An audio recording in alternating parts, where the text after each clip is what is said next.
Bring in Fox News senior strategic analyst, retired four-star General Jack Keane. Sir, good to see you again, and good morning to you. That last comment there about relatively optimistic that Beijing will refrain. Do you think China will not give weapons to Russia?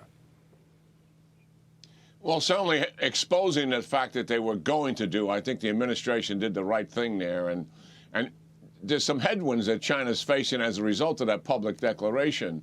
I mean, clearly here, we have the German chancellor who has been soft on Russia in the beginning and certainly has economic dependence on China, is issuing a clarion order here not to do it. And that in itself sends a message. The EU has said it's a red line for them, and they would begin not decoupling their economy completely, certainly, but doing some to pull back from China. And certainly the United States has issued strong warnings here. You know, Bill, what we got to recognize is this strategic partnership between Russia and China is a serious one. And China looks at the war in Ukraine, that if Russia loses, it strengthens the hand of the United States and the West, but also South Korea, Japan, and Australia, who are also helping Ukraine.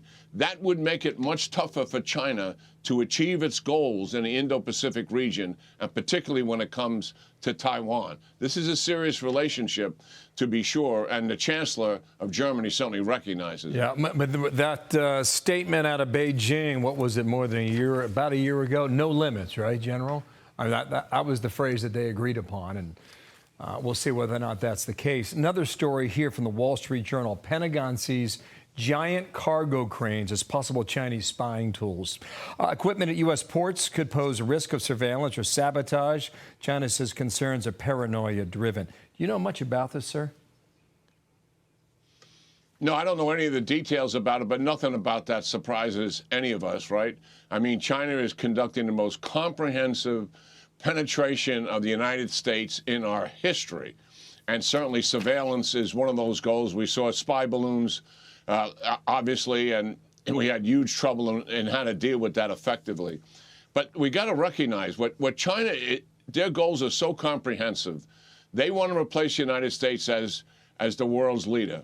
And they want to dominate in 4 areas: economically, militarily, technologically, and geopolitically. They are an economic superpower now, but they have some headwinds in front of us. They are the most rapid growing military in the world, and they do dominate in the Indo-Pacific region, but a far cry from dominating the world the way the United States was.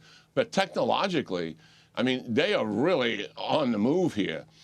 ASPI's critical technology tracker is saying that China is rapidly becoming the world's superpower in terms of science and technology. They track 44 advanced technologies. China is leading in 37 of them.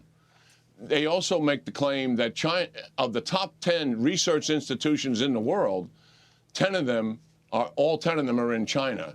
And they produce 9 times the amount of research papers of quality on advanced technology than what the United States does. They have put huge amount of their dollars, their government dollars, into research and technology. We often say they're stealing ours to build theirs, but they, while they're continuing to steal ours, they are building their own, obviously. Yeah. General, thank you so much. We'll talk later in the week, okay? Big battle still going on in the southeast of that country. We'll see what determines the outcome there. Jack Keane, thank you for your time. You're welcome. Thanks. I'm Steve Doocy. I'm Brian Kilmeade. And I'm Ainsley Earhart. And click here to subscribe to the Fox News YouTube page to catch our hottest interviews and most compelling analysis.